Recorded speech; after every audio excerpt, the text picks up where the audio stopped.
Hello!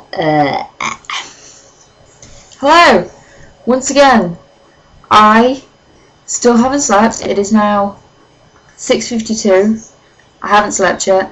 I've been watching Desperate Housewives and making these videos and editing them and uploading them to the YouTube. Anyone who checks it tomorrow is just going to be bombarded by my face. I did some work as well, cutting and sticking, except I haven't got anything to stick with, so it was just cutting. I did some cutting out.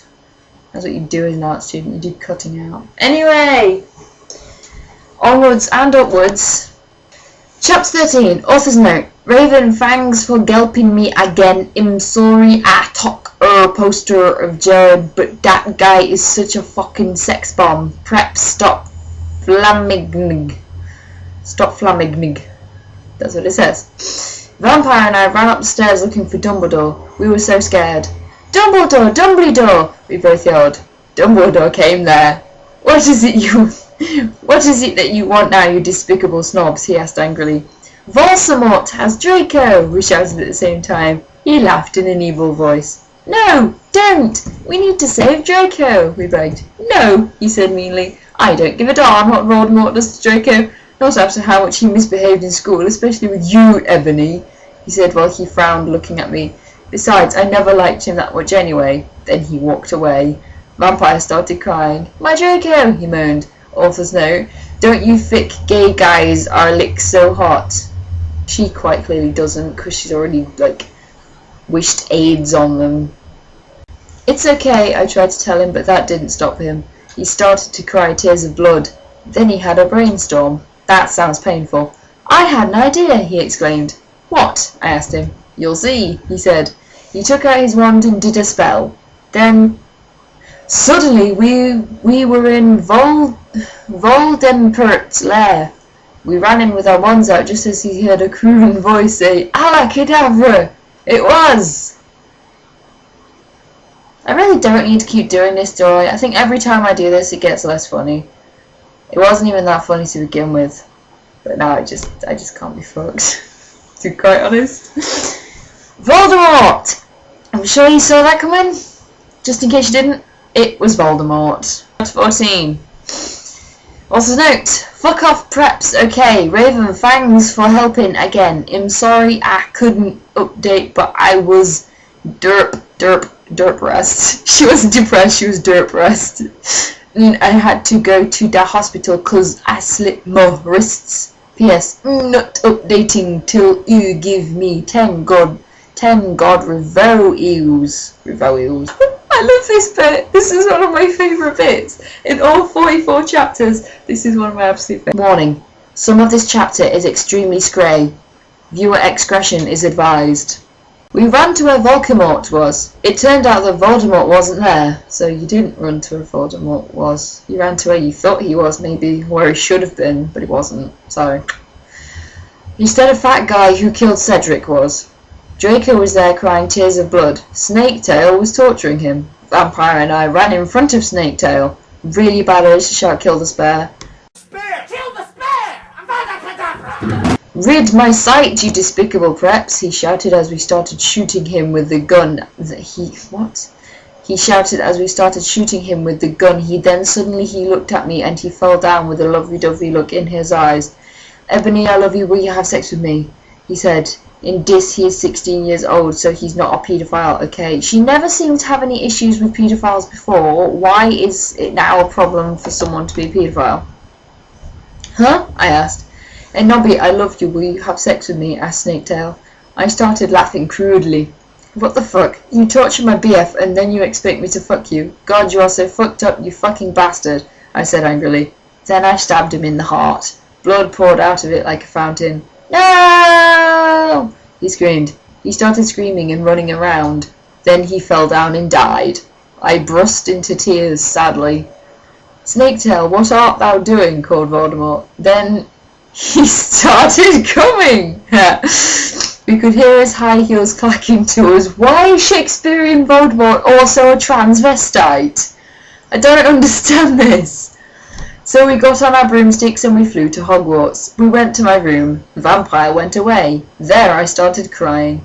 What's wrong, honey? Asked Draco, taking off his clothes so we could screw. He had a sex pack. Get it? Because he's so sexy. And a really huge you-know-what and everything.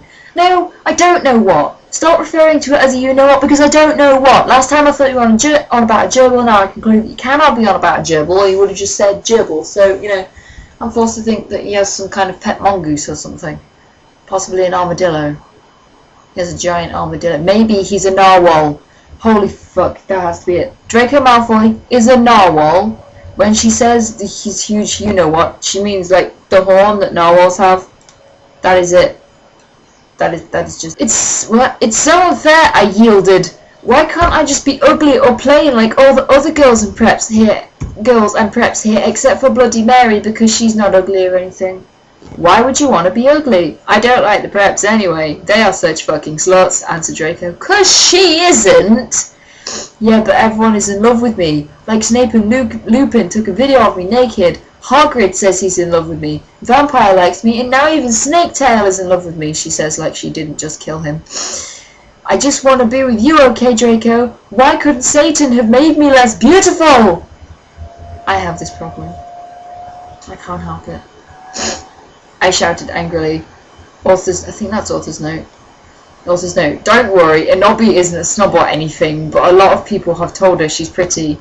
I'm good at too many things. Why can't I just be normal? It's a fucking curse! I shouted and then I ran away. Hold the phone. Look what the fuck just happened. I got my envelope from Fred. Look at the beautiful drawing. It's beautiful. It's beautiful. I love it. I don't want to open it because it's so fantastic. But I have to because it's got something in it. I don't want to know what it is. No, don't tear! Oh, you bastard! Oh my god! Oh my god! Look at it! Look at it! Courage! Courage! It's never coming off, ever. I love Fred. If I could write songs, I would write Fred a song. But I can't write songs. I might just get Herman to do it. Chapter 15. What's this note? Stop flaming, okay? Better way you suck from now on every time someone flams me, I'm gonna slip my wrists. Thanks to Raven for Lepin. No, that's not even Lepin, that's H-L-P-E-I-N. Hulpine. Thanks to Raven for Hulpine. Sounds like wood. Ebony, Ebony, shouted Draco sadly. No, please, come back. But I was too mad. Whatever, now you can go and have sex with Vampire, I shouted. I stormed into my room and closed my black door with my blood-red key. It had a picture of Marilyn Manson on it. He looked so sexy in a way that reminded me of Draco and Vampire. I started to cry and weep. I took a razor and started to slit my wrist. I drank the blood all depressed. Then I looked at my black GC watch and noticed it was time to go to biology class. See, I always said that in, like, Rowling's Wizarding World that they didn't do, like, biology or physics or anything, and they should, because we have to do it, so why the fuck shouldn't they? And no, yeah, apparently they have to do biology. So, okay, awesome. I like this Wizarding World. It makes sense to me. I put on a short, ripped black gothic dress that said Anarchy on the front in blood-red letters and was all ripped down a spiky belt. Under that I put on ripped black fishnets and boots that said Joel all over them with blood-red letters. I put my ebony black hair out. How the fuck do you do that? Anyway, I went downstairs feeling all sad and depressed as usual. I did some advanced biology work. I was turning a bloody pentagram into a black guitar. Suddenly the guitar turned into Draco. Fuck my life. Why did I not do this in biology? Granted, all I did was play Twister and ask about how worms had sex, but whatever. Oh yeah, and talk about my biology teacher's married life drama. Whatever. I wish I'd done this instead. Inobi, I love you, he shouted sadly. I do not care what those other fucker preps and posers think. You're the most beautiful girl in the world. Before I met you, I used to want to commit suicide all the time. Now I just want to fucking be with you. I fucking love you. Then started to sing The Chronicles of Life and Death. We considered it our song now because we fell in love when Joel was singing it, right in front of the entire class. His singing voice was so amazing and gothic and sexy, like a cross between Jared, Joel, Chester, Pierre and Marilyn Manson. Author's note. Don't you think those guys are so hot? If you not know who they are, get the fuck out of her. God. Why are you in her? Get the fuck out of her. Oh, for good, I said after he was finished. Some fucking prep stared at us, but I just stuck up my middle fingers that were covered in black nail polish. I'm wearing twine with Dracos now at them. I've never been able to work that out. How exactly do you go around entwining your middle fingers? It sounds painful, and like they're walking around doing this or something. I don't know. I don't have that many joints in my fingers. But yeah, they were just wandering around doing this. I managed to swear at people while doing this. How? God, that looks painful. I love you, I said, and then we started to kiss just like Hilary Duff, I fucking hate that bitch, and CMM in a Cinderella story. Then we went away holding hands. Lupin shouted at us, but he stopped because everyone was clapping by how sexy we looked together. Then I saw a poster saying that MCR would have a concert in Hogsmeade right then. We looked at each other all shocked, and then we went together. Now, did anyone else, like, when you were in reception, of, like, primary school, you know, class 1, did you ever do, every Monday morning, a diary of what I did over the weekend? I had mine for ages, and when I went back and read them, they sounded a lot like this from when I was 4. I was at my grandma's. We had the swimming pool out. We had some ice cream. It was time to go home. That is what my weekends consisted of when I was 5. Now they consist of sitting on the internet doing jack shit. So it's now 7:05. I've no plans to sleep. I'm not that tired. Bye.